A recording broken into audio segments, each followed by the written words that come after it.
हरे कृष्णा, राधे राधे। आप सभी का आपके अपने चैनल प्रभु कथा भजन में हार्दिक स्वागत है। आज इस वीडियो में मैं आप सभी को वैशाख मास शुक्ल पक्ष की मोहिनी एकादशी का महात्म सुनाऊंगी, जो इस प्रकार है।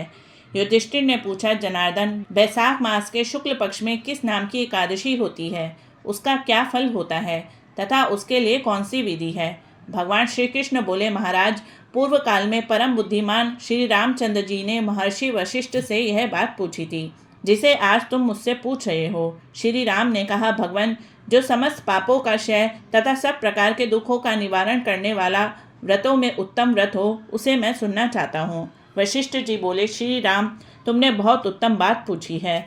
मनुष्य तुम्हारा नाम लेने से ही सब पापों से शुद्ध हो जाता है, तथापि लोगों के हित की इच्छा से मैं पवित्रों में पवित्र उत्तम व्रत का वर्णन करूंगा। वैशाख मास के शुक्ल पक्ष में जो एकादशी होती है, उसका नाम मोहिनी है। वह सब पापों को हरने वाली और उत्तम है। इस व्रत के प्रभाव से मनुष्य मोहजाल और पातक समूह से छुटकारा पा जाते हैं। सरस्वती नदी के रमणीय तट पर भद्रावती नाम की सुंदर नगरी है।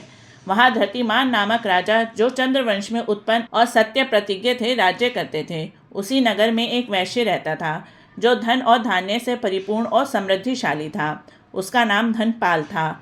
वह सदा पुण्य कर्म में ही लगा रहता था। दूसरे के लिए पोसला, कुआं, मठ, बगीचा, पोखरा और घर बनवाया करता था। भगवान श्री विष्णु की भक्ति में उसका हार्दिक अनुराग था।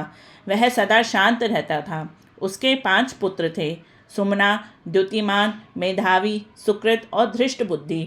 धृष्ट बुद्धि 5वां था। वह सदा बड़े बड़े पापों में ही संलग्न रहता था। जुए आदि दुर्व्यसनों में उसकी बड़ी आसक्ति थी। वह वैश्याओं से मिलने के लिए लालायित रहता था।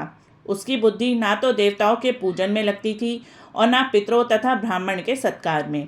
वह दुष्ट आत्मा अन्याय के मार्ग पर चलकर पिता का धन बर्बाद किया करता था। एक दिन वह वैश्य के गले में बाहें डालकर चौराहे पर घूमता देखा गया। तब पिता ने उसे घर से निकाल दिया तथा बंधु बांधवों ने भी उसका परित्याग कर दिया। अब वह दिन और रात दुख और शोक में डूबा तथा कष्ट पर कष्ट उठाता हुआ इधर उधर भटकने लगा। एक दिन किसी पुण्य के उदय होने से वह महर्षि कौंडिन्य के आश्रम पर जा पहुंचा। वैशाख का महीना था।